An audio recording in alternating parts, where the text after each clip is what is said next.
Selamat datang di channel YouTube Lia Astutin.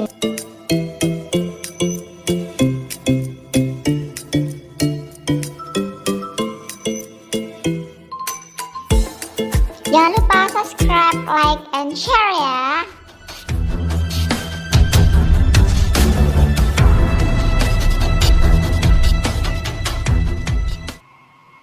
Film Malaysia romantis yang bikin baper.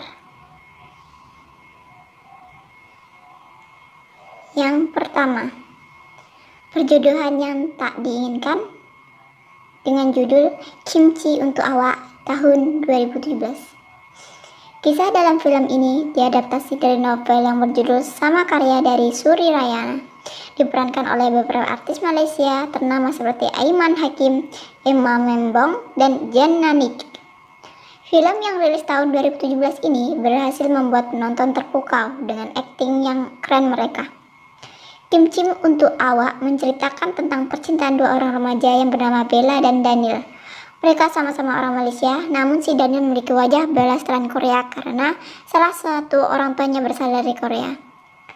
Awalnya mereka bertemu di Bandara Korsel. Belum mengenal lebih jauh, mereka harus berpisah. Tibanya di Malaysia, Bella diperintahkan untuk membuat kimchi untuk tamu yang akan dijodohkan dengannya. Siapa sangka ternyata tamu itu adalah Daniel, orang sama dengan yang ia temui sebelumnya. Yang kedua yaitu film dengan teknologi 3 dimensi dengan judul 29 Februari yang dirilis pada tahun 2012.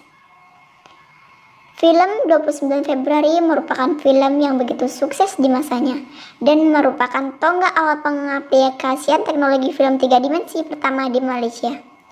Film yang bergenre biografi fantasi ini memiliki alur cerita yang rapi dan terus membuat kita penasaran akan adegan dengan adegannya.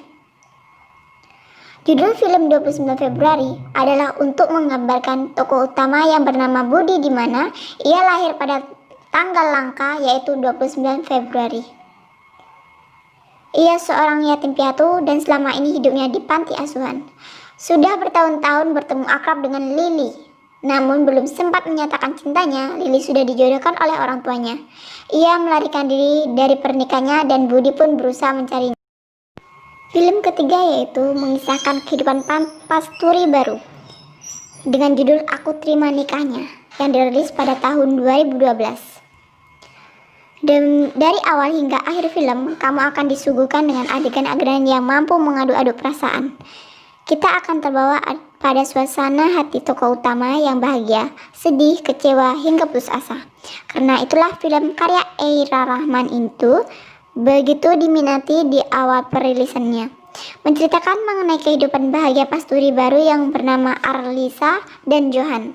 Namun, suatu hari kebahagiaan mereka terenggut sejak Johan mengalami kecelakaan dari mobilnya. Ia terkena hilang ingatan jangka pendek akibat benturan keras di kepalanya.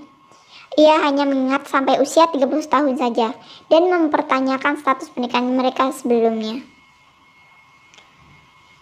Film keempat yaitu Perjodohan dan Permasalahan Rumah Tangga dengan judul Warna Cinta Impian yang dirilis pada tahun 2016. Selama 102 menit, kamu akan ditemani oleh akting keren dari beberapa aktor ternama Malaysia seperti Awi, Shikin Kamal, Era Fazira, dan Erwin Davson. Alurnya yang sedikit rumit karena konflik antar tokoh yang menjalarkan ke tokoh lainnya menjadikan film Malaysia romantis ini begitu seru sekali, menegangkan. Mengisahkan tentang suami istri yang habis menikah karena dijodohkan oleh keluarga masing-masing. Perjodohan keluarga memang tak selalu buruk, namun membangun rasa cinta kepada orang yang belum terlalu dikenalnya memang begitu sulit. Seperti halnya dengan mereka Daniel dan Diana, mereka harus bisa menerima satu sama lain sebagai pasangan hidupnya. Tak sampai situ, kakak mereka yang dulunya punya kisah cinta masing-masing membuatnya ikut campur dalam setiap permasalahan keluarganya.